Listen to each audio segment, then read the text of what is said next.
Okay. Senior Counsel, we resume. It's 2 minutes past 14 hours. Can you run for the next 2 hours? Yes, Honorable Chair. May I proceed, Chair? Good afternoon, General Masemola and everyone else, honorable members, honorable Chair. Just before I proceed, Chair, maybe it's a point of criticism. I proceeded on the basis that you and all the honorable members have at least had the opportunity of reading General Masemola's statement. And that's why I didn't ask him just to simply read it, so that I assume that at least you and the honorable members have that background. Okay, thank you. General, can we just move on to another topic? That is the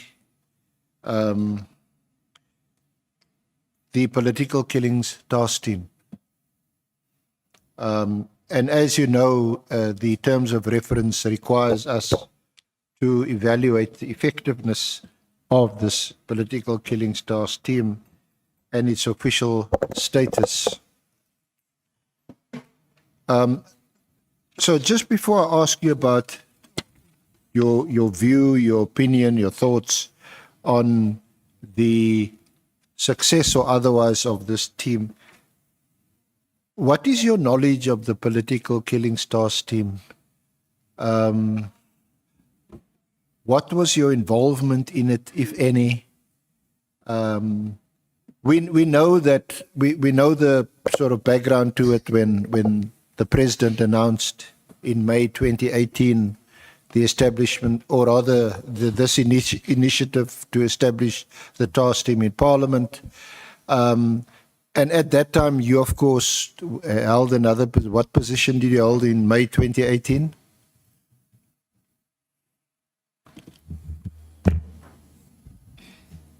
Sorry, General? Just switch yours off. Switch mine. Thank you, Honorable Chair and members. Yeah, my involvement, maybe it, I think one needs to get the background to understand where it come from. It started somewhere around, I think, 2017, early, if not 2016. I'm not precisely. Can't remember the precise period. There were, of course, matters in KwaZulu-Natal, political matters or matters that are related to the killing of politicians. And there was then a task team established. That task team, I might just miss the date, but I remember very well that I established that task team. It was a provincial task team. It was established by myself together with the then Minister of Police, Fikile Mbalula. Because I remember. If you don't mind, so I just need to speed up a bit, given our time. But you do deal with it from paragraphs 19 through to 25 of your affidavit. So if you want to refresh your memory, or you want to look at some aspect, you may refer to your affidavit, to your statement. All right, thanks, Honorable Chair. Yeah, it was around 2017, I think, early, if not 2016, when the matter of political killings in the province of KwaZulu-Natal was a problem. And we went there. It was myself and the then Minister of Police, Fikile Mbalula. I was still a deputy national commissioner by then. What I remember very well is because we flew there, one of the smaller aircraft of subs to Durban, and from Durban we flew straight here in Cape Town.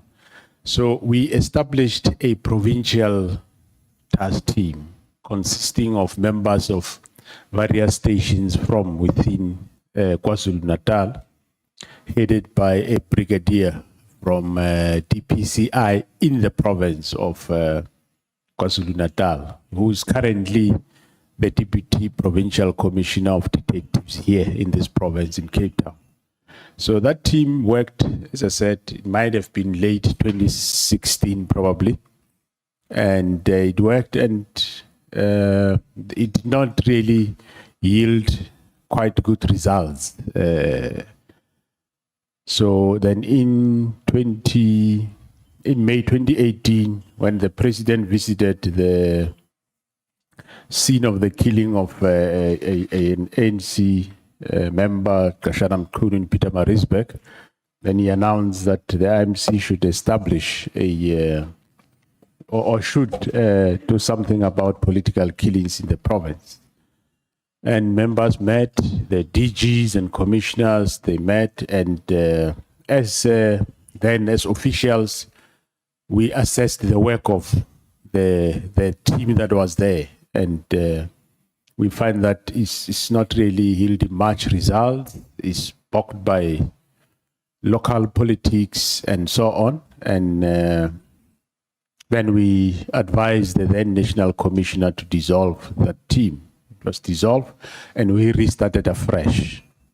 And as we started afresh, now we move from taking members from local stations in KZN. We went out of other provinces to go and then get members from the other provinces. And in that time, we also included, we took there was a task team that was existing dealing with rhino poaching, which was successful, headed by the then Brigadier Khumalo.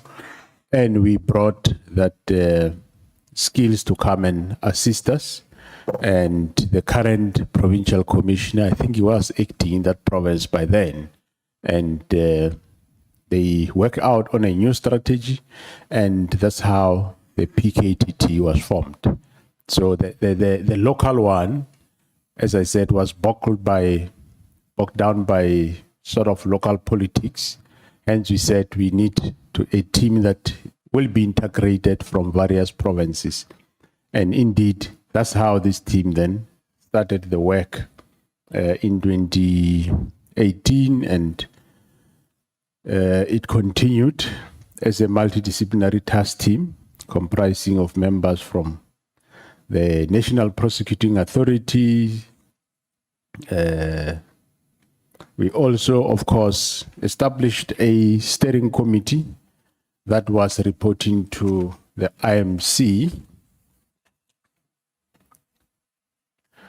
consisting of officials from JCPS departments, be it Justice, Correctional Services, NPA, as well as the corrections. And thereafter, as I said, the steering committee was established, which consisted of senior officials from the same departments. The steering committee chairperson was then Lieutenant General Libya, the head of national head of DPCI. He was chairing the steering committee, and the steering committee will, of course, together with Lieutenant General Khumalo and the Provincial Commissioner of KZN, will then report to steering committee, and they will together report to IMC. IMC would regularly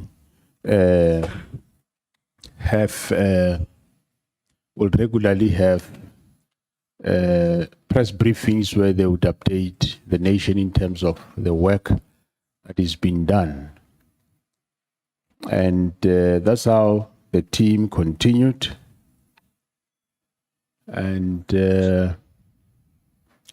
yeah, later there was a problem at the University of Fort Hare, and we went there, myself with the then Minister of Police, Minister Kele. We listened to the briefing, and we realized that the province was involved in the investigation of cases there, as well as the DPCI in the province, and but there were still some killings happening, and we enlisted the assistance of PKTT to come and investigate cases. There were cases of murders that happened there. And after the PKTT got involved, there was some progress that they have made, because they did arrest a number of people that they brought to book for murder, as well as other crimes of fraud and or corruption. Yeah, just to pause there is just two things. Was this political killings task team not specifically tasked to address that problem and, of course, to find the perpetrators and bring them to book? Of course, I suppose historically it's been marked mostly in KZN, but of course also other parts of the country. So wasn't in the first place that the focus of that team, a political killings task team? And secondly, this political killings task team, although you described how the team, how you integrated members from other parts of the country, other divisions and so on, into the team and formed this multidisciplinary task team, it was focused mostly in KZN. So my question relating to, for example, the Fort Hare, was it the Senior Counsel, there is an honorable member, Nomvalo. No, apologies for interrupting, SC. I just need a confirmation for the purposes of my records. I didn't hear well on the part of beefing up the new task team that was appointed in 2018. When was the NPA also part of the new task team? Because I don't know if I heard correctly, but you said you beefed it up with members of the NPA. Did I get you correctly?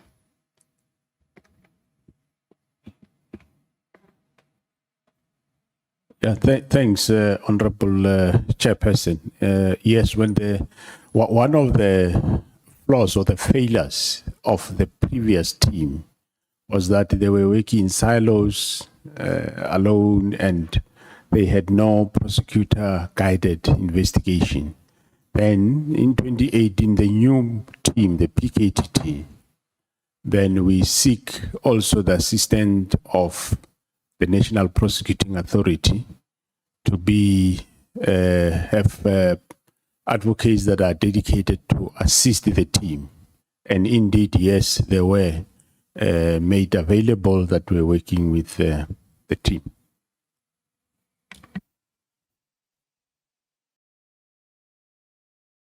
You can proceed, Senior Counsel. Thank you, Honorable Chair. So just those two aspects. The one is the political killings task team.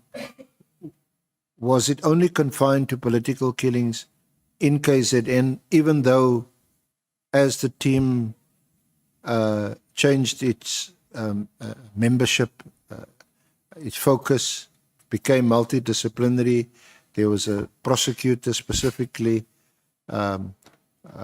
appointed and so on. Wasn't it just KZN? Because we also know now from your evidence, and of course before that General Mkhunazi's evidence, that it also went to the Eastern Cape and then subsequently not in any detail, but also in Gauteng. Yeah, that is correct, Honorable Chairperson. The team was established for political killings in the province of KwaZulu-Natal, and they function mainly there. But as they were successful in that province in the investigation, bringing people that have committed those murders to account, then when we encountered the problem at the University of Fort Hare in Eastern Cape, then we discussed with the minister, and I took the decision that because here we are not successful, so in order to make a breakthrough, let me bring the team that we know and think will be successful. And hence, indeed, the team, they came to Eastern Cape Fort Hare, and they were successful. There were some killings. I think the fleet manager was already more than a year or so killed, no breakthrough. And when we went there, it was the driver of the vice chancellor who was killed, and still there was no breakthrough. And after we brought the team, they were able to make a breakthrough in all those cases and other cases. But it also seems, and there's I'm sure you read it. They also ventured into the complaints of corruption at Fort Hare University, and you would have seen recently that one of the forensic lawyers, attorneys who was arrested, who had subsequently now been released from the case. I think charges were withdrawn, had complained about the conduct of the political killing stars team. Yeah, I did hear about that. And of course, when there are allegations, those allegations are being investigated. I'm aware.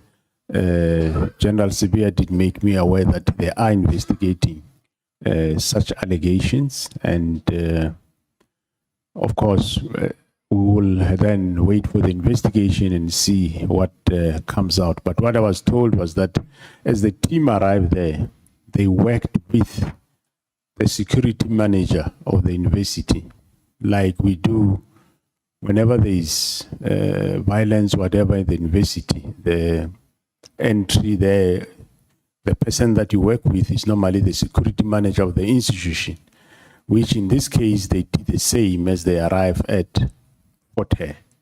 And I understand from the brief that I get that they trusted and worked with the security manager. They drank tea, they ate with him, he assisted them where he can, voluntarily so, but they continued with their investigation. And as the case unravels going forward, their breakthrough in those murder cases turn out to be the same person that is next door to them that was assisting them. The same team, they didn't say we're drinking tea with you yesterday, or you assisted me with a fare to go home, whatever. They arrested him for where they find him to be wrong. So I'm aware of those.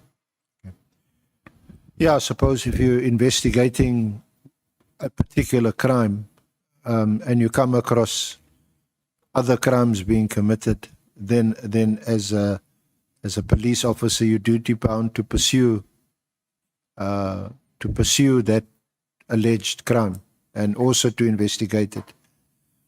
So, point being, in this case, we know that there were some murders that took place there in Eastern Cape at Fort Hare.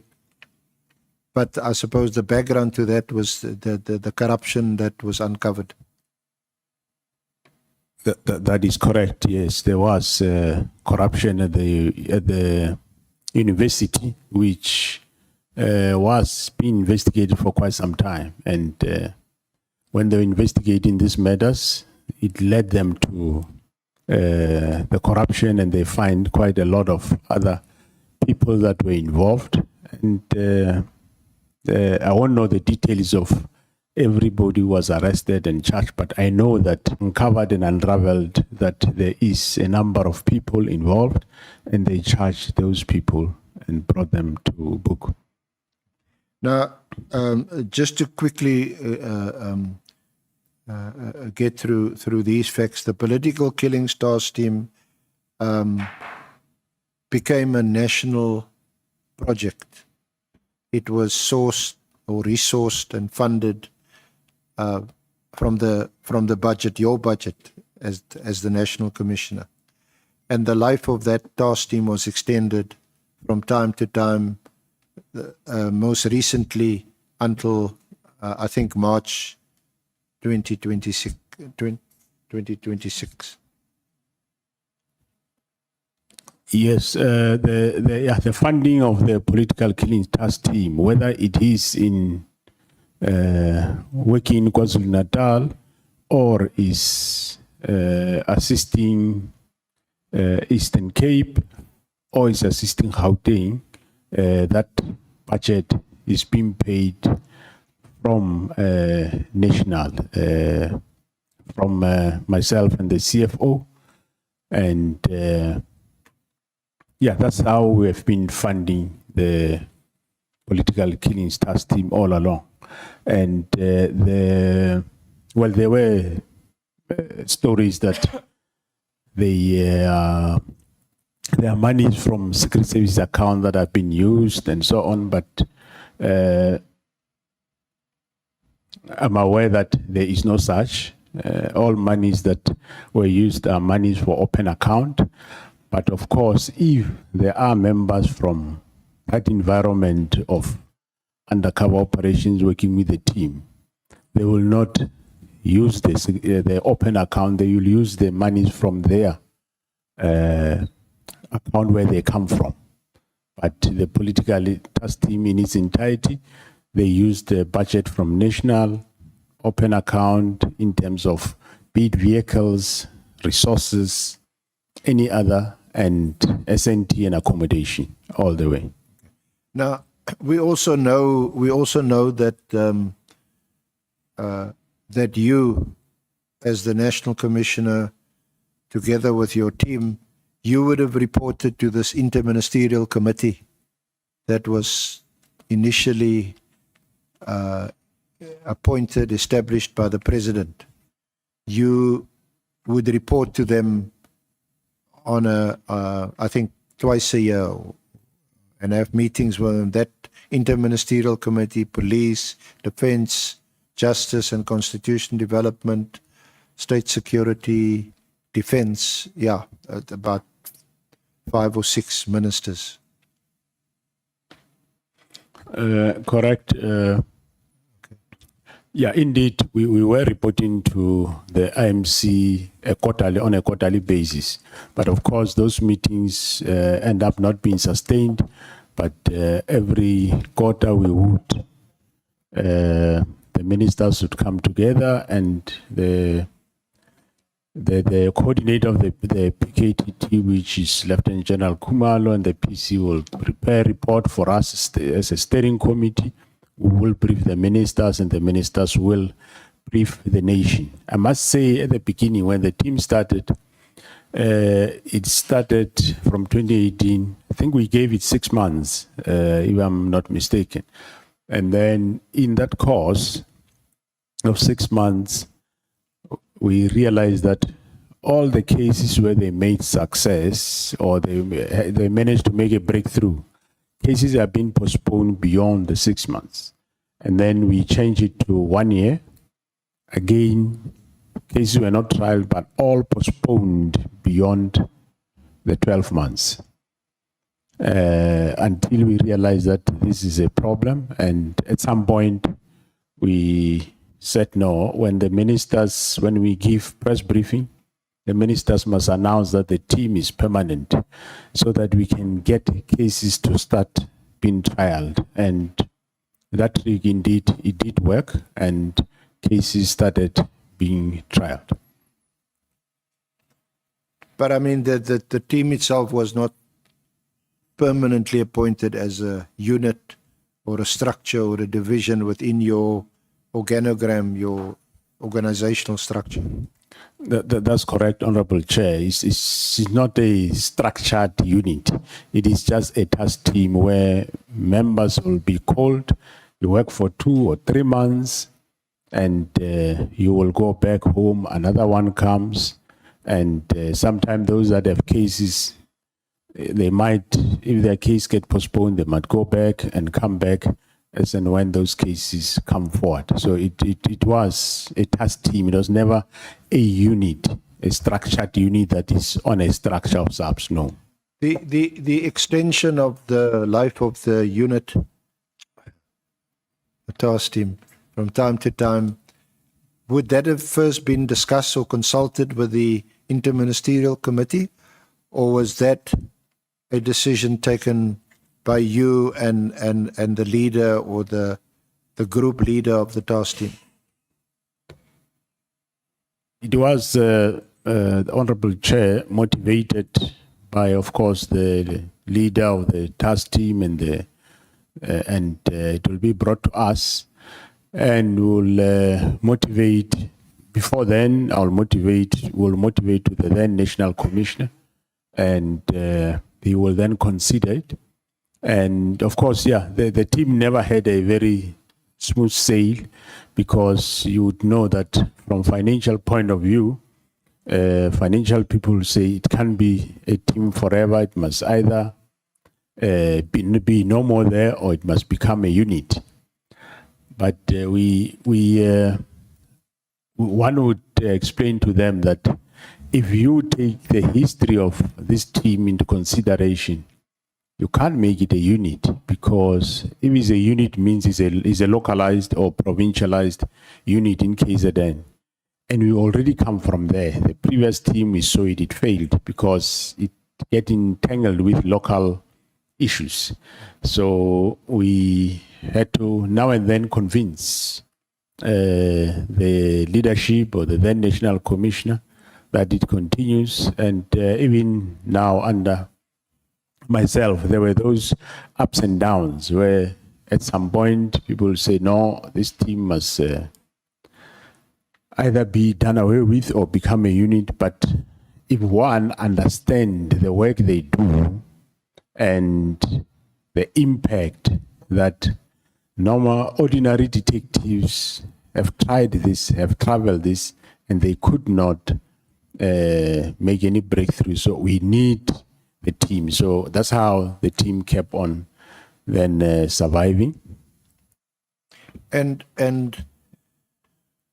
by extending from time to time the life of this task team, 6 months to a year and so on,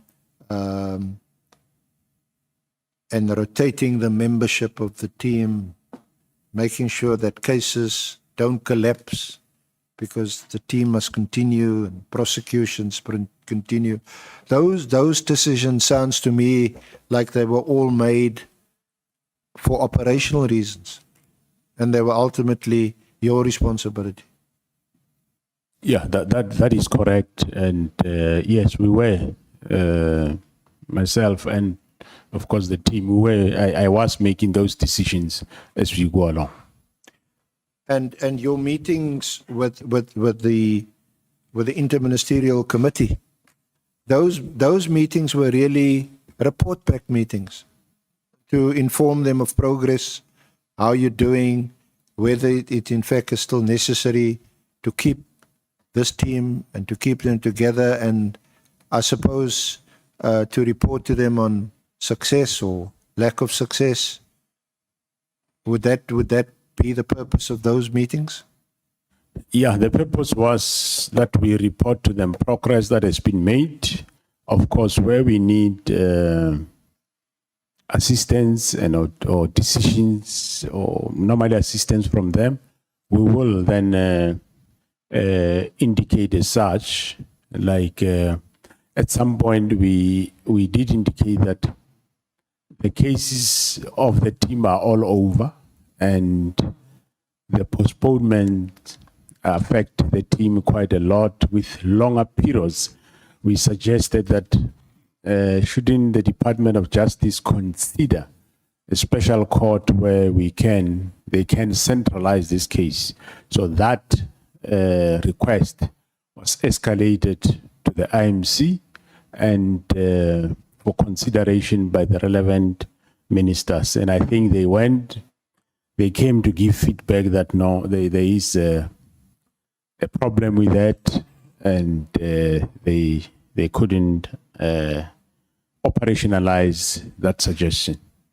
So I take it that the whole idea behind the interministerial committee was that there was a recognition that this task team will have to be a dedicated team, but it will have to be populated with individual dedicated personnel, which will have to be drawn from the various departments, of course, which were politically headed by ministers. So, for example, a prosecutor, it's the Minister of Justice and Constitutional Development. It may even be some military expert, or maybe you need some military equipment. So the Minister of Defense was there, and so on. So the different disciplines were there, and you go to these meetings. If you needed assistance, help, then you could appeal to them and say, we need you, or the state security agency, we need intelligence or intelligence reinforcement. That minister would be there, speak to the DG in that department, allocate someone maybe to work on that team. Was that more or less the rationale behind this committee? Yeah, that's correct, Honorable Chairperson. That was the idea, so that the assistance we get much more is accessible and quicker. Like I was giving also the example of the centralization of the court. There was a court was even identified. I think it was Saudi Court in the south of Durban. So, which the then Minister of Justice said you'll try and see if they can make it happen between him and the DG Justice. But I think in terms of law, they they find some hiccups, and that couldn't succeed. But indeed, yes, the IMC will brief them in terms of the work of the team, the successes, where are the problems, those that we have fixed, we fixed. And if there is anything that is beyond the DGs, will then be escalated to the IMC. But it was mostly report back, and the IMC will then report back to the nation in terms of what the team is doing. So, General, your overall assessment, you've mentioned it several times, was that it was necessary to establish such a task team, because the political killings, especially in KZN, was out of control, and so this team had to be established. And since its establishment in 2018, it has been a success. Is that the sum total of your evidence? Yeah, if I sum it up, yes. Cases that were not resolved, this team was able to resolve them, and the team, yeah, I would say it was a success. They arrested a lot of people for murder and related cases. Just to, sorry, General, just to assist you again, if you want to highlight anything, we've got it in your statement. You can look at from page 15. You deal with the success of the PKTT. There's some tables there with statistics, and you deal with it up to page 18, paragraph 33.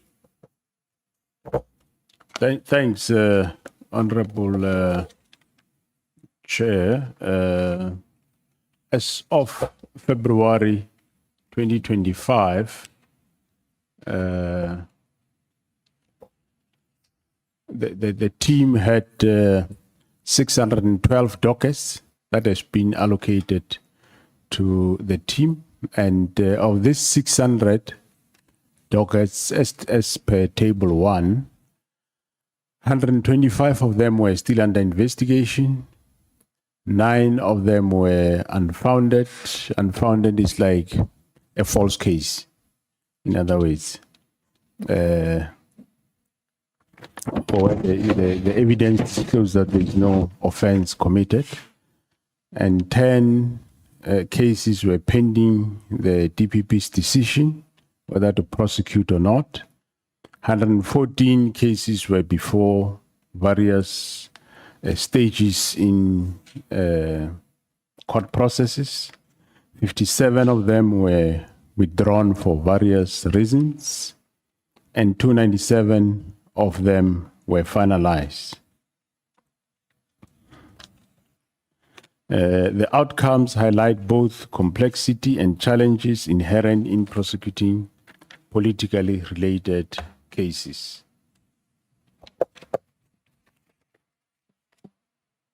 Specifically regarding the politically related cases, the following statistics can be highlighted on the successes of the 333 dockets. With regard to murder, 171 dockets were for murder cases, with a total of 173 victims among those killed. And of these, 59 were local government or were councillors, 58 were political party members, 31 were political party office bearers, and 21 were officials. Officials is your administrative officials. This illustrates the prevalence of violence targeting individuals holding public office or political office, the various affiliations. Was it mostly the councillor, local councillors, and the officials? Were they mainly municipal officials? Yes, there were mostly municipal officials, be it your municipal manager or supply chain manager or the CFO or a traffic official in the municipality. That's what the official refers. But in terms of councillors, of course, it refers to councillors of the municipality.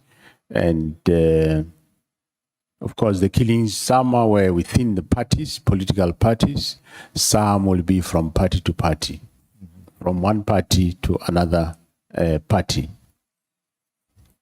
Yeah. So we know that we have municipal or local government elections next year in 2026,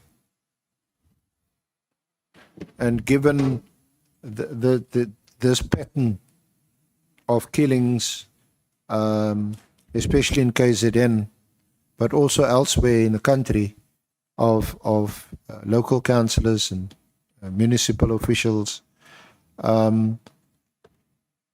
one would expect that this team would now remain on high alert, even higher alert, with the elections coming in 2026.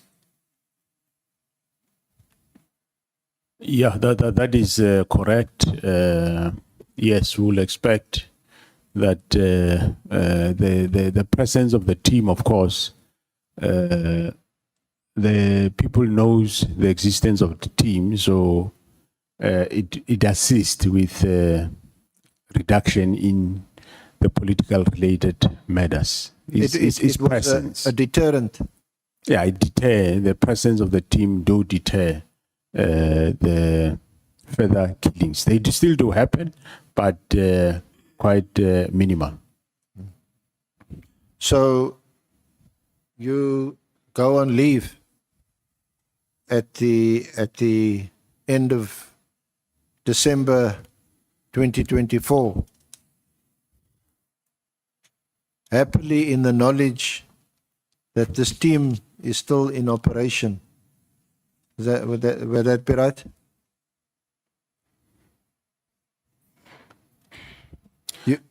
You heard them? Yes. Well, I'll deal that on paragraph 34 of my statement that I went on leave from the 30th of December 2024 to the 13th of January 2025. And of course, the minister was aware of the leave and he did approve it, that I would be out of office from the 30th. Okay, so we're going to deal with the minister's directive now, which is our second theme.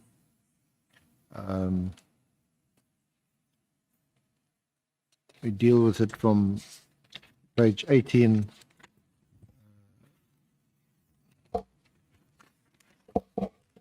Through to 23 and following. So we will just ask a few related questions.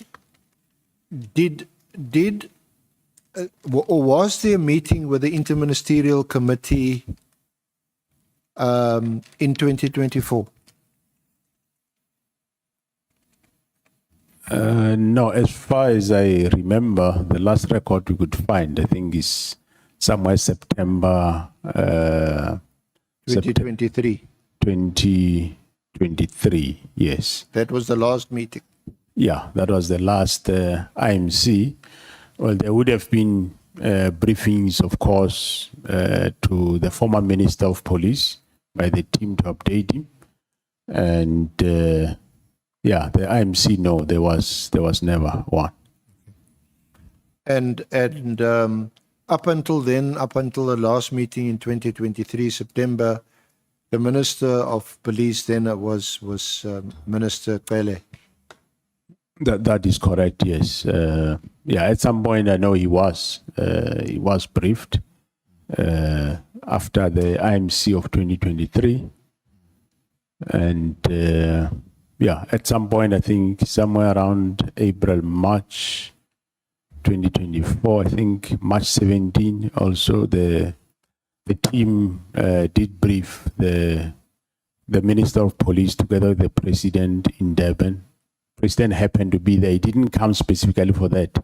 He happened to be in Durban, and the Minister requested that they brief himself and the team. So the minister then, Pele, and our president, they were last briefed about the workings of the political killing stars team in March or so of 2024. That is correct, Honorable Chair. Now that wouldn't have been an IMC briefing. That was just a briefing to the minister and the president. That is correct. That is not an IMC. Yeah. Since the I think September 2023, I think that was the last IMC briefing. So who would have been present at that briefing in March of 2024? This is now before the elections. When were the elections? April, May. Yeah, in that March 2024, the IMC would have been still in existence. They could have been briefed. But of course, in this current administration, there was never an IMC for this specific function. So at that March meeting, would Lieutenant General Mchunu have been there? Would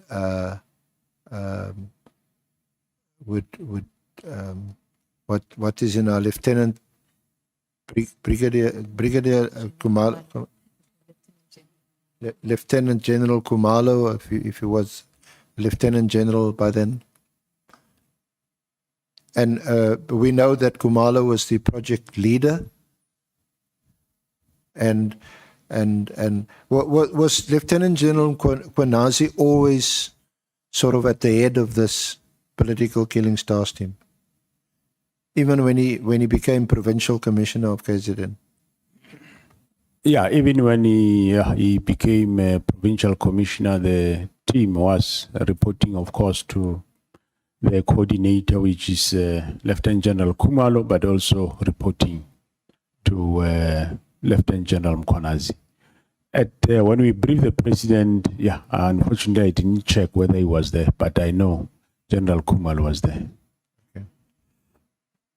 And after the briefing or at the briefing, there were no issues raised by the president or by Minister Cele about the continued existence of the team, the need to keep the team together, or maybe let me ask a simpler question: what was their reaction to the report back to them? You know, they were quite satisfied with the work of the team, so there was no concerns raised.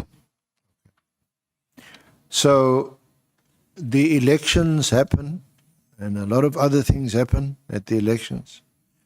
And one of the things that happened after the elections is the appointment of Minister Mchunu. You do know him, or you? Yeah. Yeah, no, correct. I do. Yes, I do know him. Yes, he was appointed minister after the elections of May last year. And yes, he was appointed Minister of Police. I think he took office somewhere in July. And then, yeah, we started working with him. What was your reaction when he was appointed? Because he had previously been the Minister of Water and Sanitation. Well, my impression or reaction, I never had any problem. Remember, we do not have a choice. We work with whoever. So we welcomed him in SAPS. And I was quite happy to work with him. I didn't have any problem at all. And you would also, I suppose, have known him as the Premier of KZN when he was Premier. Yeah, no, I knew him for quite long. I knew him when he was Premier and, yeah, before that. So after his appointment in July 2024, would you say you met with him regularly, or did you meet with him only when it was necessary? I'm sure you had to, you and your various heads of divisions and the provincial commissioners would have had to brief him or debrief him about what to expect now that he's become a minister. That's correct, Honorable Chair. We did what we normally do. We'll call all the executive members, the members of the executive management, including provincial commissioners, divisional commissioners, and the deputies, and we brief him about the departments, and provincial commissioners will also have the opportunity to brief him about each province, and thereafter will then come to directorates. Of course, the briefing doesn't happen in one day. It takes a couple of days, weeks, and months, and we brief him about various directorates, and that's exactly what we did. But of course, we did not finish those briefings. Did you brief him on any of the special projects, which would have included political killings task team? Well, we just told him about his existence. We were still going to brief him about the specific matter of the political killings task team. So we start briefing him about directorates, but of course he will now and then, before we brief him, he will draw an agenda to say he wants the specific matters, and we'll brief him according to the agenda that he provide. But of course, I'll always ask him that we need to brief him with those matters that are outstanding. For example, in a specific directorate, let's say Vispol, he might choose to be briefed on, let's say, Central Firearm Registry, and we'll brief him on that. On CI, he'll choose maybe, let's say, matters of be it IT, whatever. But then the rest might be left outstanding. But we'll always advise him that we need to complete the briefings. Briefing about CI, briefing about political task team. It is one of those briefings that were outstanding that were not yet done, but he did promise that he'll make time for those briefings. So you briefed him also about the political killings task team, although it may have been incomplete, but it was raised with him. Yeah, no, it was raised with him. Yeah, there's quite a number of other areas which we haven't finished briefing him about. Yeah, I'm sure. I mean, it's a massive It's a massive organization. massive department, massive organization. Maybe I'm not qualified to answer this question, but it must be the largest or one of the largest departments in the public administration. It is quite so, Honorable Chair. I hope you're being compensated commensurately if it's the biggest. Anyway, so, but in any of those briefings, did the minister show any interest in this political killings task team? Did he ask any questions about it? Did he come back ever and say, sorry, can you please come back to me and complete your presentation about the task team? Well, no. Yeah, the only time he was briefed about the task team, it was after the 31st of January. Before that, he was never briefed about political killing task team. No, 31st of December 2024. Sorry, pardon me, Honorable Chair. Yeah. So before that, he was never briefed on the PKTT. Now, we know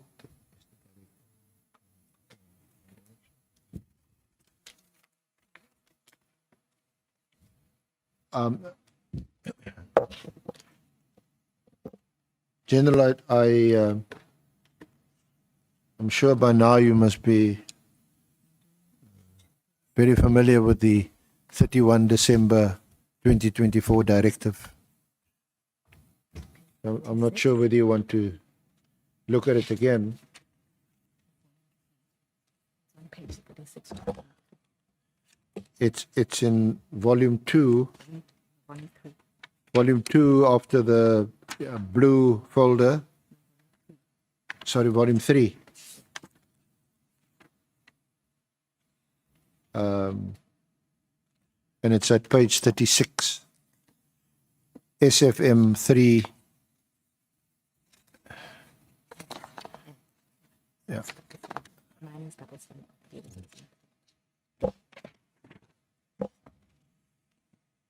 You find it? Page 36. I got it, Honorable Chair. So it's addressed to you and is dated and signed 31 December 2024. And I'm not sure whether you're familiar with the minister's signature, but that appears or purports to be his signature. You see that on page 37 at the back?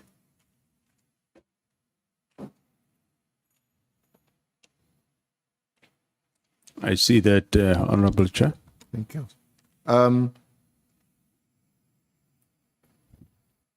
It's dated the 31st. Did you get it on the 31st? Yeah, Honorable Chair, I was on leave. Actually, my last working day was the Saturday, the 28th of December. And on the, just to pause there, on the 28th, you actually saw them. You were in the company of the minister. Yeah, I was. And Lieutenant General Konazi. You were together. Yeah, correct. What was that occasion? The location we were at, we were at Escaleni in Richards Bay on the 28th of December at a funeral of a member of the police there. We spent the day together and we parted. It was a Saturday. We parted that Oh, day. I thought you parted. You parted. No, we not dying, but we left. We left each other last on Saturday, the 28th of December. When I came back, and I told him that now I'm going to rest for a week or so. You were off until the 14th of January. That is correct. I think the 13th of. Yeah. Okay, so yeah, when, until the 13th of January, Honorable Chair. so how did you get this directive? How did you learn about it? Somewhere I think I saw something on WhatsApp, but I didn't really not read it. And eventually I was phoned by one of the officials at the office. I think it must be Major General Masemola or Letoko, Brigadier Letoko, about the directive. And I'm talking under correction, I think the 18th National Commissioner, Lieutenant General Msikidi, also might have called. And I look at it, I says, no. Well, when I look at it, the directive talks about that there should be reports prepared. So rather you should prepare those reports and leave me alone for now.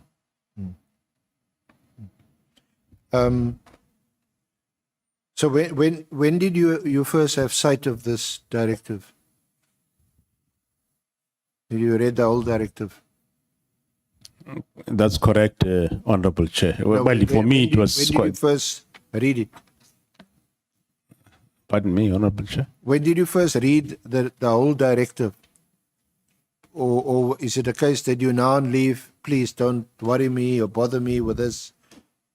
I'm trying to enjoy my leave. I have a heavy year ahead of me. Well, when I read it, it was quite, to me, a surprise and shocking. Firstly, how did it come about? That was the main issue. And why disbandment of a team on the 31st of January, 31st of December. There's nothing wrong in sending it on that date, but the surprising part was, we spent almost the whole week with the minister, and he never uttered a word about his unhappiness about the team. Actually, before we went to the funeral at Escaleni, we had a funeral, I think, 2-3 days ago at Mpumalanga in Hammersdale together. And from there, we moved to Escaleni. Nobody said anything. Minister never said anything about there is unhappiness about the team or is about to disband the team whatsoever. Nothing. Not even to mention. So that's why when I saw the letter, I said, well, let me enjoy my leave and get away from this letter. I'll see it when I come back. Whether when I get there, they've done something about it or not, it's fine. But that's how I concluded. Now, the directive deals with three, or gives instructions in relation to three matters. The one is the filling of posts in the intelligence division. The second one is the ports of entry. And the third one is the political killings task team.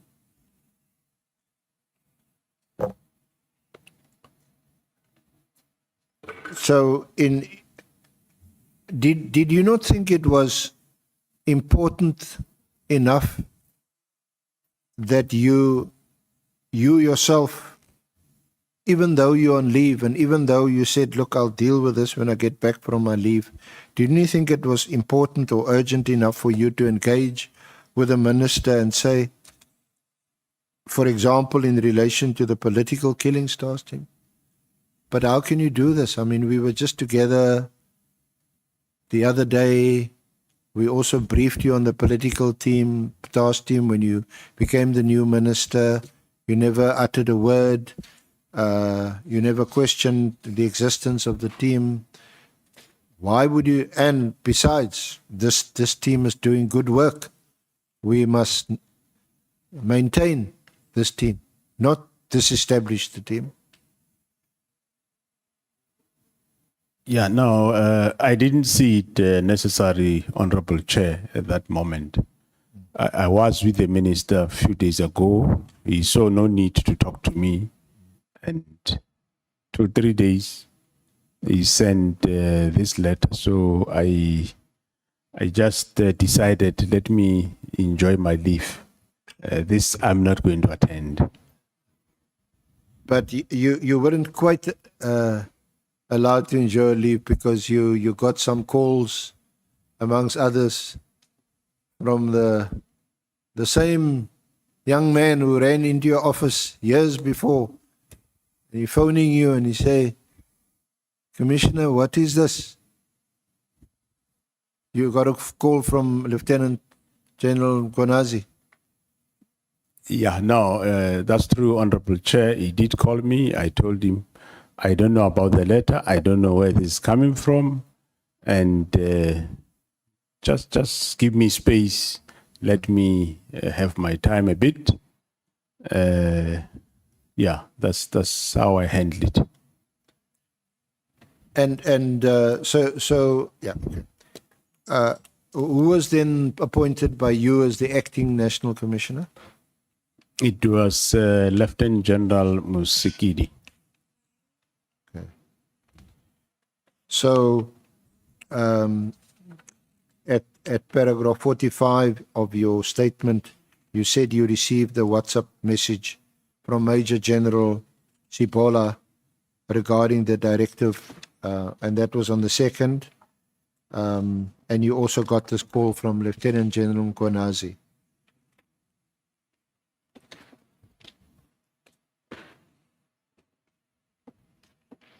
That is correct, Honorable Chair.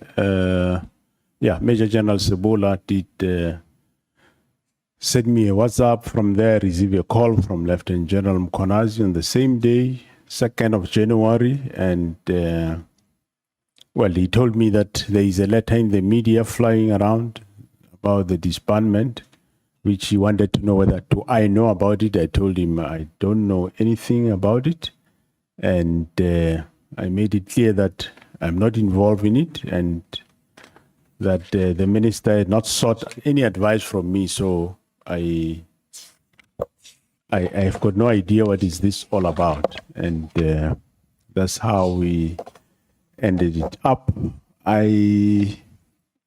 Lieutenant General Sigidi might also have called, I can't remember, and I also told her, no, I know nothing, and for now I'm not going to do anything, I'm still on leave.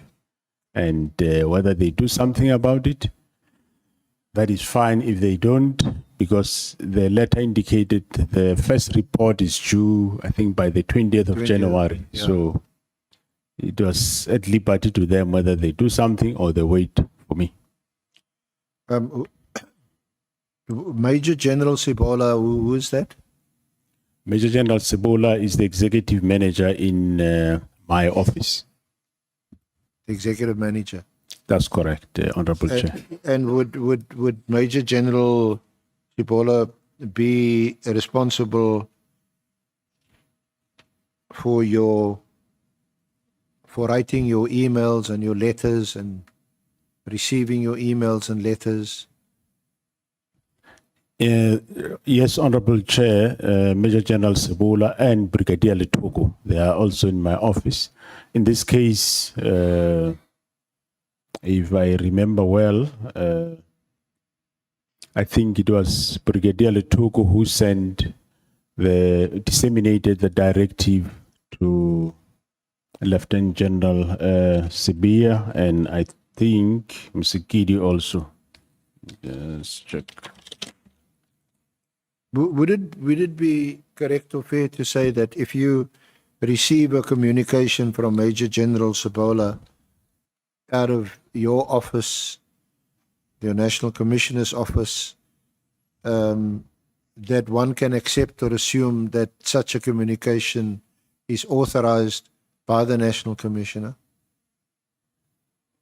That is correct, Honorable Chair. Yes, it can be accepted that way. And just tell us briefly who is Major General Rabi and what was his job, his function in your office? Major General Rabi is head of strategic management in at the South African Police Service. Now,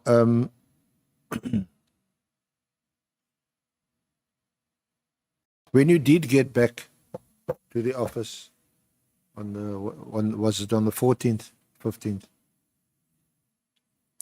When I came back on the 14th of January, I think I went on with the work that I has to do. I think I spent the day in Lebombo border post that day. I flew directly there. You would remember that's the time when there were elections in Mozambique and there was instability. There was a problem of people coming to South Africa. So I spent the day there, and in the afternoon I came back.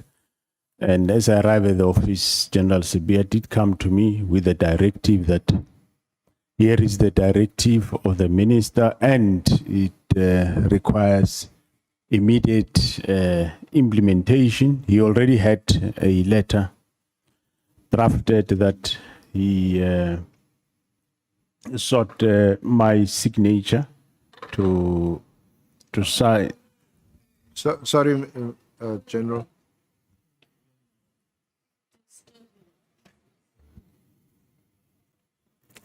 Chair, next time we must be informed when there is going to be this operation, so that we must know that if we are safe or not. Yeah, it's hanging over our heads here, so we must be informed in time, so that we are aware.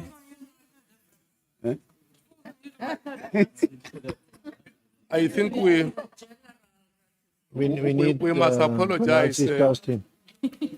Hello, honorable members. May I proceed, Chair? Yes, no, but we must apologize for this. I don't know who is the person responsible for doing this.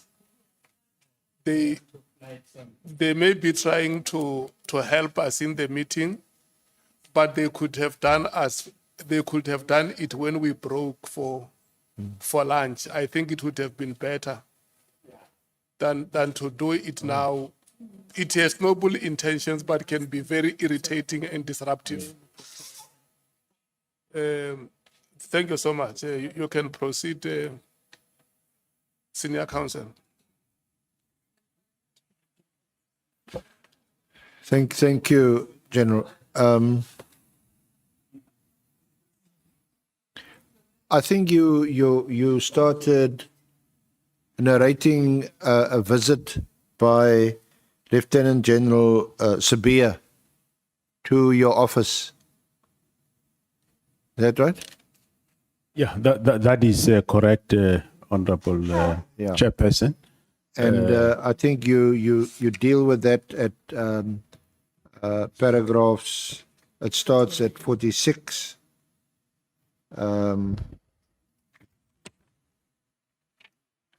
Yeah. Yes, Honorable Chair, as I said, as I returned on the 14th of January, after I came back from Mpumalanga, General Sibia came to my office and with a directive that he was requesting a signature in order to implement the directive of the minister of the disbandment of the political task team. And I looked at that directive and I saw that it talked about the immediate disbandment, and I indicated to him that I am not in agreement with this directive of immediate disbandment, if ever there should be disbandment, because firstly, I don't know what are the reasons for the disbandment of the team. And I further said he must go see Major General Rabi, because I said if ever we disband the team, which we, that time, we didn't know why, it should be a matter of the team should be phased out in a wind down approach. And he should consult Major General Ravi to assist him with that. And he left. And the next day, he returned again in the afternoon. That is paragraph 49. He found me with Major General Masemola and with a revised plan where he was assisted by Ravi. And I scanned the letter that he was having, I think it's SM4 on the bundle. And somewhere I picked up that there is still, I must have catch a phrase of immediate disbandment again. So I then never read the whole letter or plan. I said to him, no, rather take your letter and leave the matter with me. I will compile the report that the minister require. And then he left. Then I,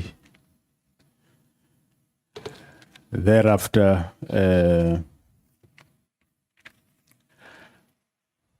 I then spoke to Lieutenant General Khumalo by then to say, well, there is this letter which he is aware of, and if he can draft something that is not about immediate disbandment of the team, but a wind down, even though I still will ask the minister, why is this team being disbanded? Because we did not really understand the reasons why. And thereafter, I did engage the minister on the phone, and we spoke about, when I mentioned about this one, he said, no, there is a report that is required on that day, so I must just bring the report. And I further said, we need to talk about this matter. And at the same time, paragraph 51, there were some matters that were already in the media by then about crime intelligence, which the minister did indicate that whether I've seen those matters, and amongst those matters were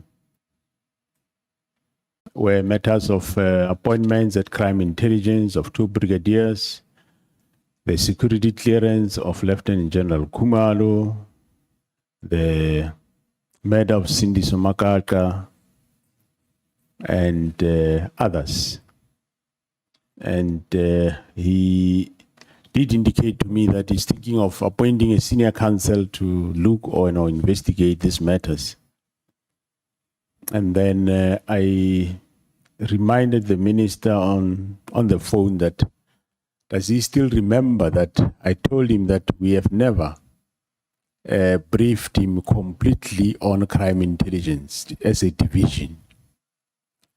And on the division visible policing, we briefed him partially on other matters. I think on the agenda he had a central firearm registry. We brief him on that and other matters, and not everything else.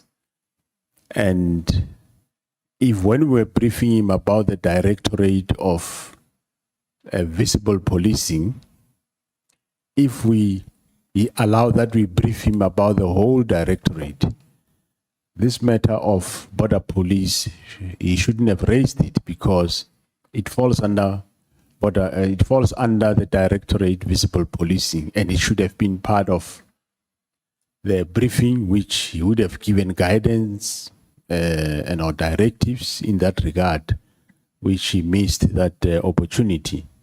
And also, I reminded him that, remember, at some point I asked you that we brief you, and for crime intelligence alone, I said you need 2 full days to be briefed up to date. Otherwise, if you don't do that, on the street, you're going to be poisoned. And once you are poisoned, it's not easy to bring you back and give you a full briefing and so that you are understanding. And of course, he asked whether all these matters that are out in the media, including the killing of Cindy Somakaka, whether it's also part of the briefing, which I did indicate to say, yes, it is.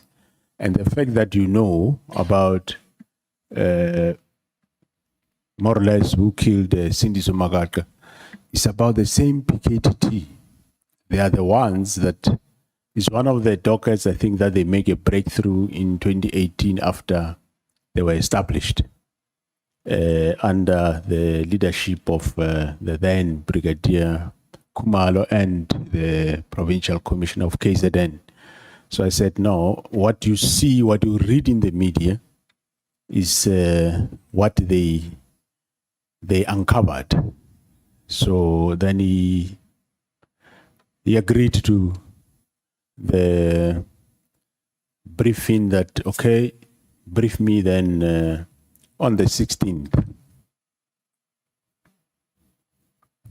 And paragraph 52, on the 16th of January, we, of course, me and himself, the minister, we went to Tedichaba for a funeral of a member. And when we come back that afternoon, we held a meeting at the minister's official residence, and myself and Kumar, we provided the minister with a briefing on the matters that he raised.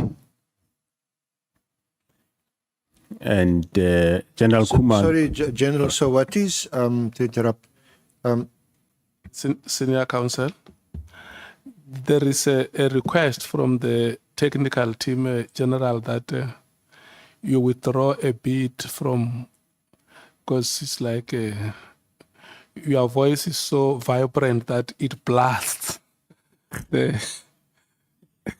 If you may please withdraw a bit.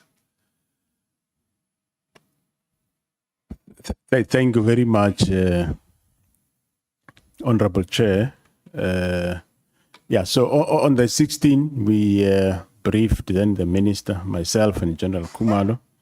And General Kumalo did brief him on some other matters of syndicates that involves the Big Five, that then he alleged that my deputy is involved in that regard.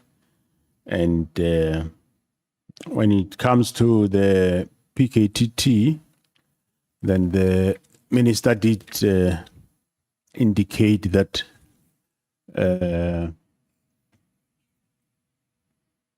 well, there is a provision for the report that I must give him, and so on that due date, I must give the report. And so we never go deeper into the briefing on the PKTT, and he was briefed on all these other matters. so can we just ask about Lieutenant General Sabia? or rather, what is his role in all of this? Well, before he comes to your office on the 15th of January 2025, do you know of him ever playing a role in the task team or being involved in or with the task team at all? No, no, Lieutenant General Sibe was not involved in the political or the PKTT. Going back to 2018, when we established this team, when the team started working and they start resolving cases, there was quite a number of people that would wanted to know about the team, including they wanted to be briefed about what the team is doing. So a decision was taken that we limit people that can be briefed about the team, and also the ordinary operational structures that we have in the police. We have a structure called the National Joints structure. We have a structure called the National Crime Combating Forum, which is mostly of police. So the work of the PKTT was not being discussed in those forums because of the sensitive nature of it, and also the fact that a lot of people were wanting progress, especially politicians in KZN. Almost every third one wanted to know what the team is doing. So we kept the work of the team very minimal to a very few people. They were not briefing anybody actually. The only briefing would give was to the IMC, and the IMC will brief the nation. Because those that wanted these briefings, it was a bit of a problem to actually brief them. So even General Sibia, he wasn't involved. I know he attended one briefing of the team where I went with him, myself and Minister Kele. We went to Durban to get a briefing from the team. Other than that, he wouldn't know much about the establishment and how it works and so on. So, yeah. Why didn't you tell or ask Lieutenant General Sabia, but what are you doing here in my office about this matter? You have never been, or you're not involved in it. Why are you here? Yeah, well, I take it that because he's head of investigation, so that's why he came with this letter of a plan. But then after the 14 and the 15, after those meetings, I did indicate to him that leave the matter, don't write anything, because he said, well, he was of the view that the disbandment should happen immediately. And I said, no. I think that will be responsible to do that. That's why he even explained to me that no, the way it is done correct in the directive, because it's done like how the Scorpions was disbanded, because he was a member of the Scorpions. And I asked him, how was the Scorpions disbanded? And he said to me, they were called one by one with their dockets into an office by police leadership. And when they arrived, they were told, they sign for your docket, you hand them over, and they give you your new station where you are going to station, be it a unit or a police station or a branch, and then you leave. And then he said this directive is in line with that, so it's quite the right way of doing it. And I indicated to him that I'm not those people. And I'm not going to be responsible like those people. Firstly, I still don't know why is this thing happening. It looks like, well, now you know, I don't know. But which he said he doesn't know also why it is being disbanded. And then I says, no. Write it my way. Go and write. The first day I said, go and write the directive the way I say it must be phased-out approach, take into account cases that are on, witnesses that are in witness protection. Let's be responsible, which the second day he failed, he couldn't do. That's when I says, no, then leave this thing and I will do it myself. Hence, I phoned Kumalo. I explained the same way I explained to General Sibia. Kumalo was able to understand what I mean when I say in a phase-out approach. And he then submitted a report which I edited and then sent to the minister. I think that report is... So you did send a report on the 22nd of January. You were required to give it to the minister on the 20th. It's SFM6 at page 48 in volume 2 of the bundle.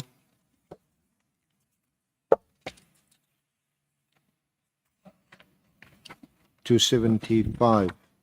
That's correct, Honorable Chair. So if we can just fast forward that.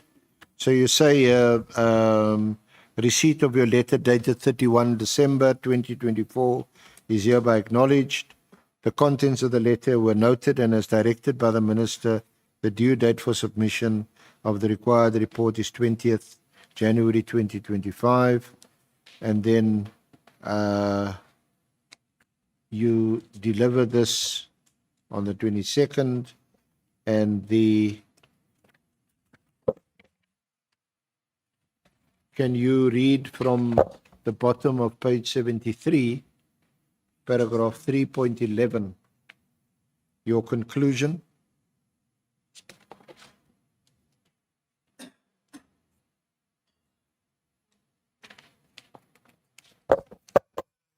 General, is up on the screen. Oh, okay. Yeah, on 3.11, the task team has undeniably achieved and far exceeded the purpose for which it was established. No other task team in South Africa has achieved these successes, nor has been able to investigate and ensure successful prosecution of the perpetrators of politically motivated murders.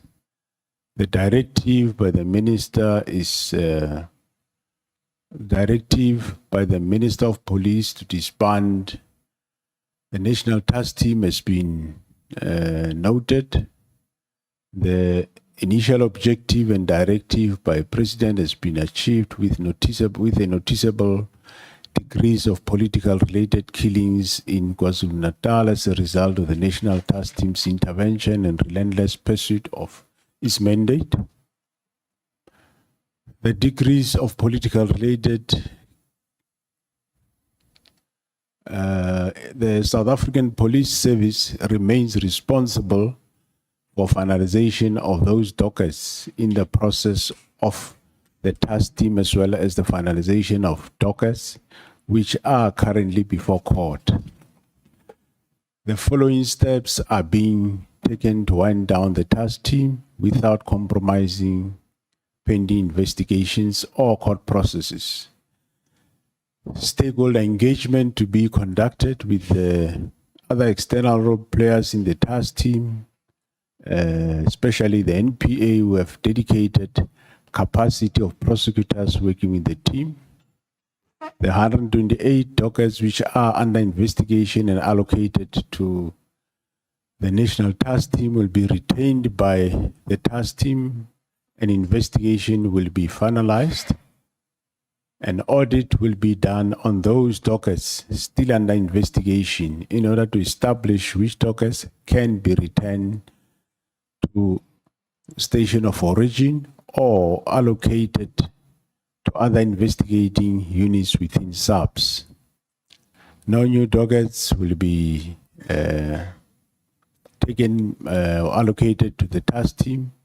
The 115 case dockets, which are currently pending at court, will be retained by the National Task Team until finalization in order to avoid challenges during court processes, which may result in charges being withdrawn against some of the accused, leading to unnecessary civil claims. These possible challenges might include unsuccessful prosecution as a result of new investigating officers not familiar with evidence in the dockets, witnesses not willing to cooperate and testify due to lack of trust to new investigators, further investigations still outstanding, and attend to prosecutors' queries will be negatively affected.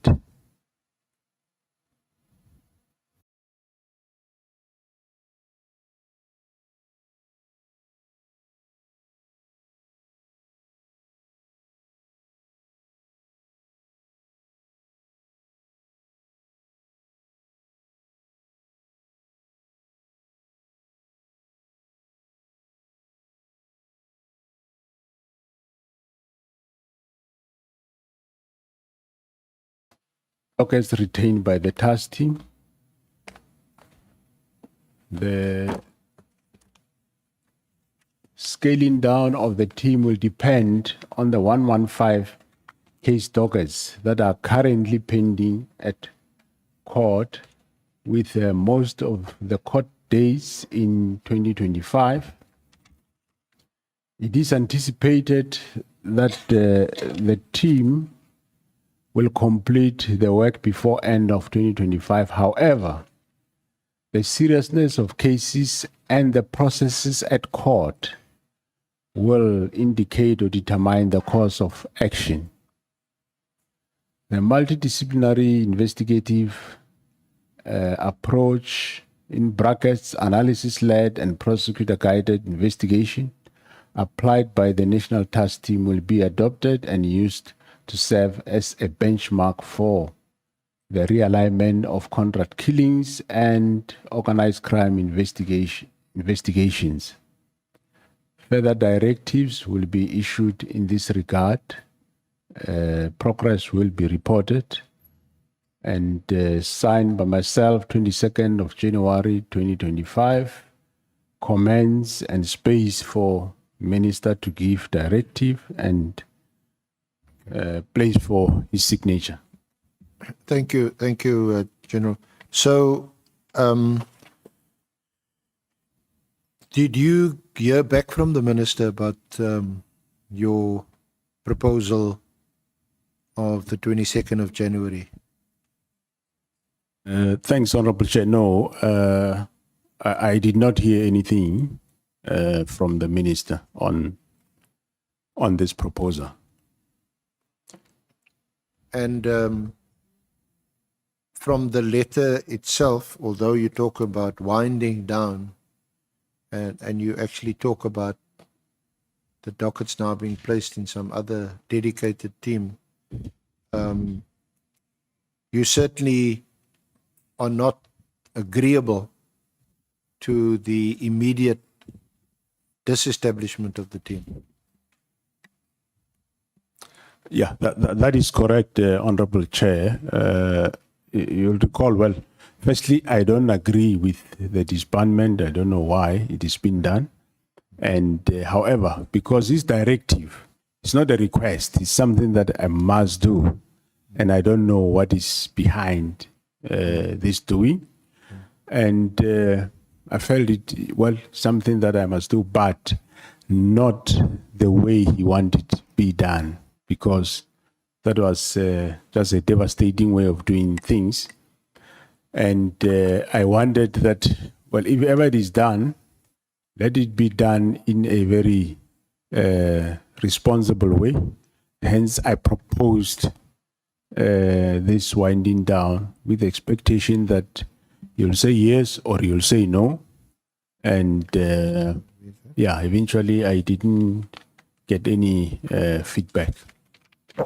But of course, all the time one had suspicion as to why is this thing done. Even the way it was done, you'd recall, as I said, 31st of December, there's nothing wrong to do it that way, but how do you, because if you read the directive, you talk about the task team not being relevant anymore after his assessment. Well, if he did assessment, he did it with who and where? To say the task team is no more relevant doesn't add value to policing in South Africa. I mean, we know that is not true, Volume 2, page and hence I made sure every time me and him talk about this matter of task team, like in meetings of days to come, I would always ask him, can you tell us what is the reason for disbanding this task team? And unfortunately, he wouldn't give those reasons. So yeah, the letter has a few mixed messages, but the one thing you are clear about is you praise or highlight the success of this team and how they've conducted themselves. But the other obvious thing is also you don't say to the minister, no, I don't agree with you. Can we discuss this? Maybe that would have been a shorter response. I'm in respectful disagreement with you. Can we not meet to discuss this matter? That's not what your letter says, obviously. Yeah, no, the letter doesn't say that, but obviously on the 14, 15, when we spoke on the phone, I mentioned that I want us to discuss this, which he agreed that no, let's also discuss it with other matters on the 16th. And on the 16th, introduce the topic as to, let's discuss the disbandment, why disbandment? And he cut short the matter to say, no, there is a report required on that. So submit the report by the due date. Can I now direct your attention to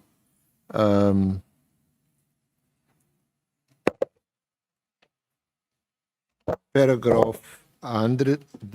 Can you go to volume 2, or I'll ask for it to go up on the screen. But for honorable chair and members, honorable members, it's the affidavit.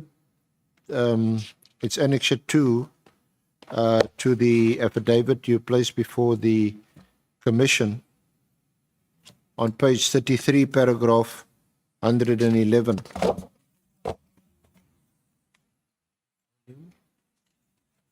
Volume 2, the first blue folder, it's SFM1.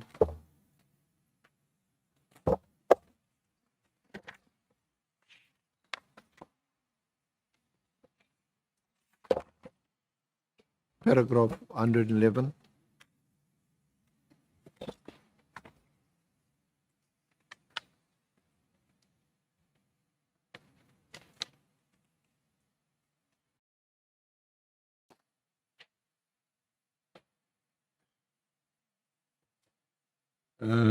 That is paragraph 111, you see. So did you, you said, Yeah, I said, Honorable Chair, I said on that statement that given the fact that the Minister was instructing, not soliciting our views on the disbandment of the PKTT, I deem it necessary to speak to the president about the issue. And I spoke to the president on the 1st of February 2025. And during that meeting,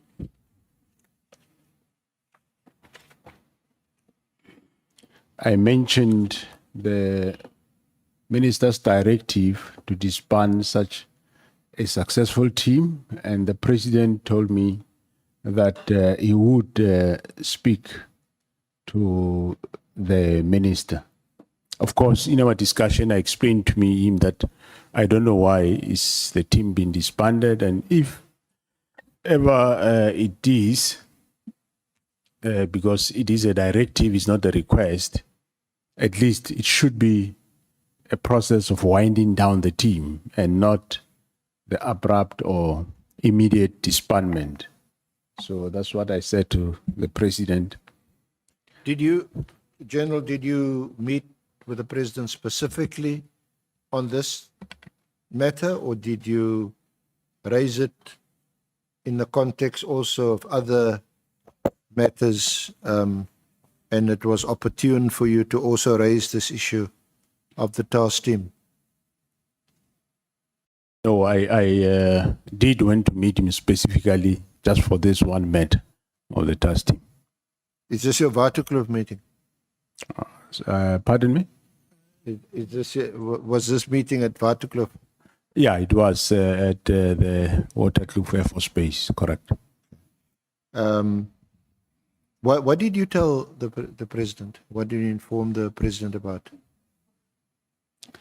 As I explained, Honorable Chair, I did say to the President, you know that this team, I reminded him that this is the team that briefed you at in March, just before the election, and is a successful team that is bringing down political killings and is doing well in the province of KZN. And of course, I reminded him about the Fort Hare matter, which he knows very well. And I told him that, yes, I received a directive that the team should be disbanded, and I don't know why. If ever it is done, Mr. President, I would rather prefer it be done in a very responsible way, in a phased-out approach, which he agreed that, well, he also don't know, but if ever it is done, what I'm suggesting makes sense. And he said he will speak to the minister.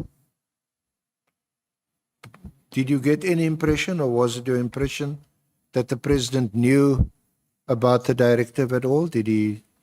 What impression did he give you when you mentioned it to him? No, the impression was he didn't know about the matter. Of course, I don't expect him to know. It's a much more operational matter, I would think. So what was your what was his reaction when you told him, and what was the outcome of your discussion? Thanks, Honorable Chair. As I said, well, he seems to be surprised when he heard that, because I reminded him that the team that we briefed in Durban that is quite successful in these matters of political killings, and the team that did work in Fort Hare and it's been disbanded. He was taken aback, sort of. And hence I said, I know it's not a matter for him, for his decision, but however, I'm requesting that if the minister still proceed with this disbandment, as it is a directive to me, it's not a request, it should be, we should wind down the team, which he said, well, he will speak to the minister. He also don't know, and he don't know why it's been disbanded, but he agreed that if ever it is done, my proposal makes sense. And that's how we ended our meeting. So again, even at that point, your proposal was a winding down as opposed to an immediate termination or disestablishment of the team. Yeah, the proposal still that time it was that we do a winding down if ever we do, even though we don't know why we are doing it. And of course, a winding down could be 6 months, it could be a year, it could be until after the local government elections next year, which may well be the case because you've now agreed a budget for the task team to continue until, I think, March next year. That is correct, yes. The winding down might take longer. It might take 1 year, it might take 2 years, it might take quite long, depending on the work of the team. So what you're saying is that a smart way of disagreeing. You didn't say no. You just said, okay, no, maybe, yes. Well, what was behind that was the problem was one did not understand why is this happening and the manner in which it was done. There was just suspicion all along, but we didn't know what actually is behind, what was behind. But what now fuels that suspicion is, yes, you mentioned it to the president. What was that? 1 February? Yeah. Yeah, 1st of February. The president said, I'll speak to the minister. You don't hear again after that from the president? Yeah, no, I didn't hear that from the president until I think we heard from the minister in the portfolio committee of the. But you do say at paragraph 112 of the same affidavit that at a later stage, the president informed me that he did discuss the issue with the minister. He did not inform me of the details of his discussion. Yeah, later, I don't know whether it was before the 5th of March portfolio committee or after, but there was an opportunity where we met on other matters, and he did indicate to me that no, he did speak to the minister about the matter of the task team. Okay. But I don't know the details, of course. So the next time it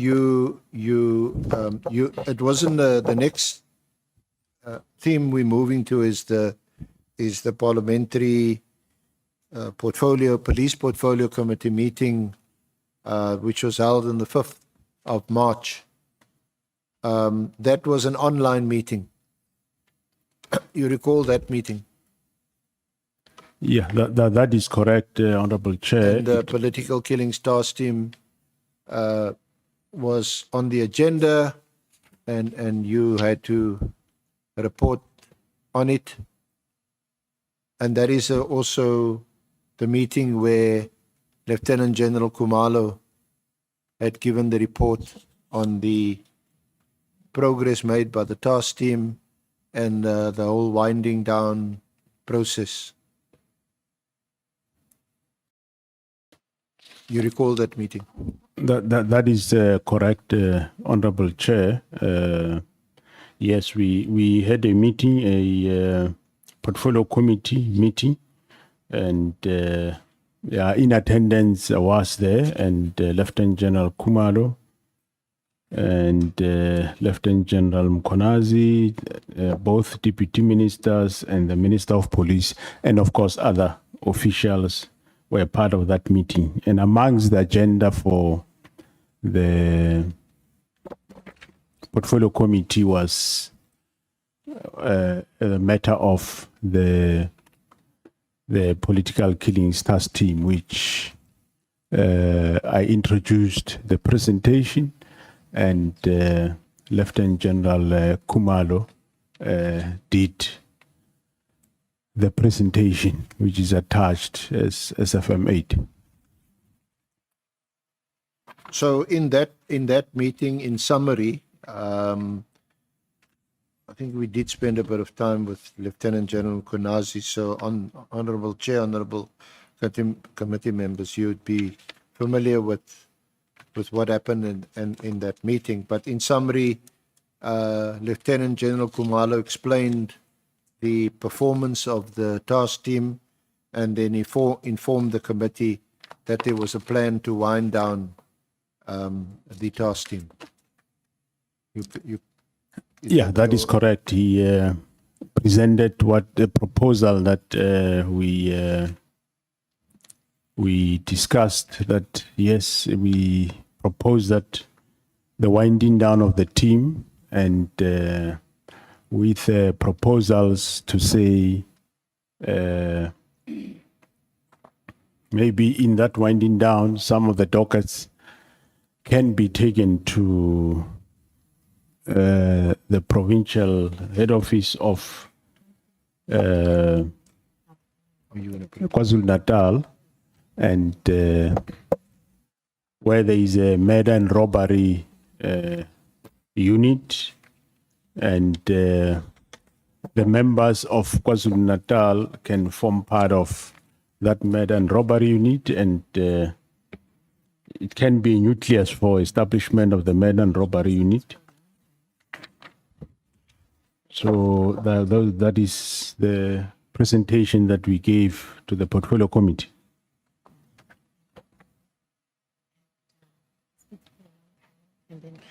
General, so at that meeting,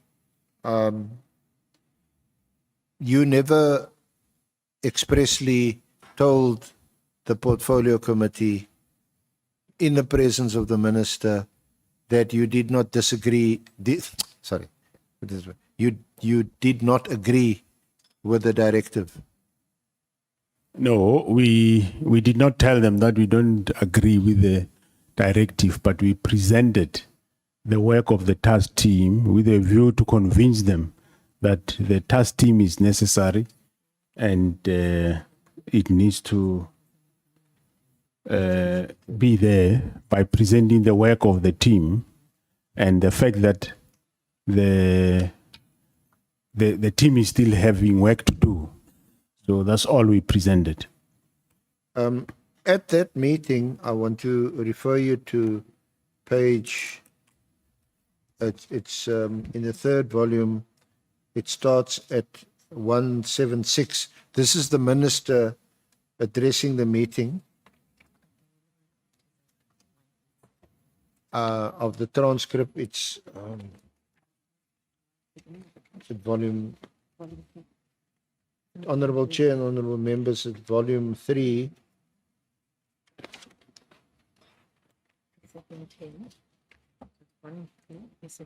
SFM 10, which starts at page 123, and the minister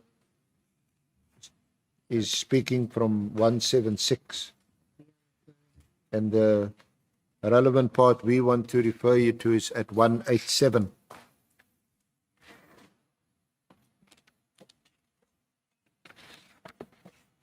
Okay. So, through your Honorable Chair, you say I should start reading where it says Minister of Police up to.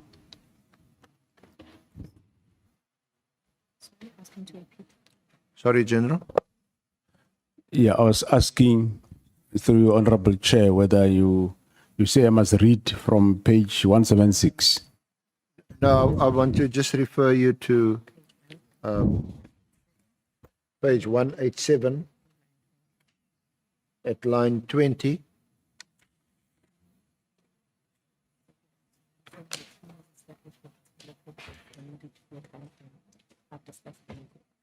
Can you read from line 20 the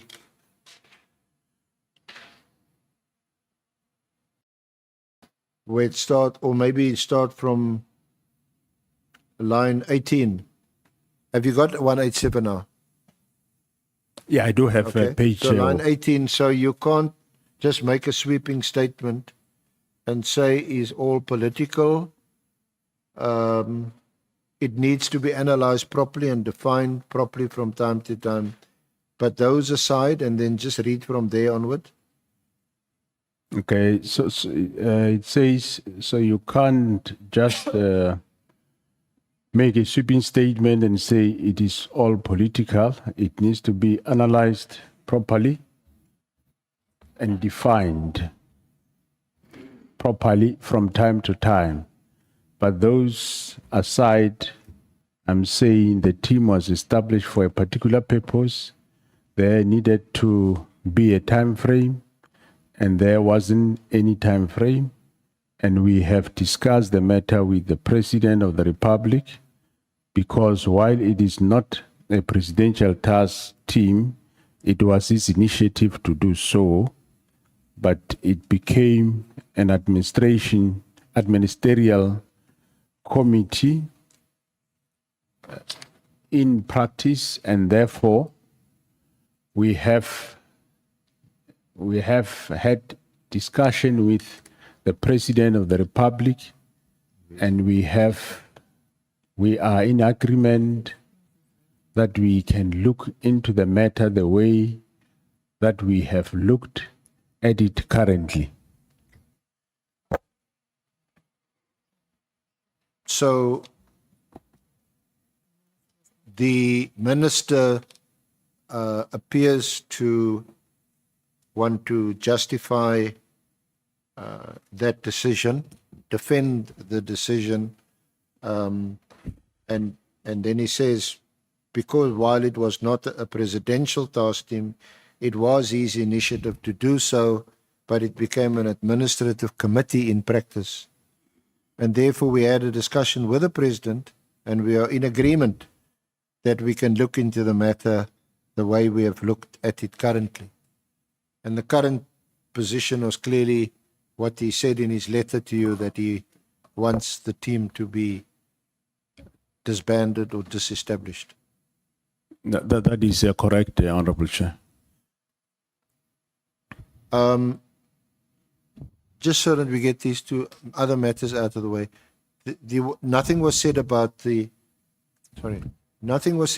ports of entry or the not filling any of the posts in intelligence. The other two parts of the letter.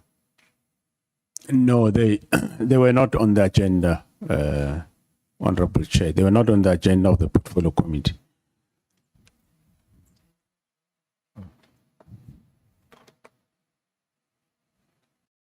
Honorable Chair, you're indicating to me it's 4 o'clock. You to say it is now 16 hours, we can break for tea. Yeah, it's tea this time. So, honorable members, let's break for tea, and then we will come back 20 minutes later.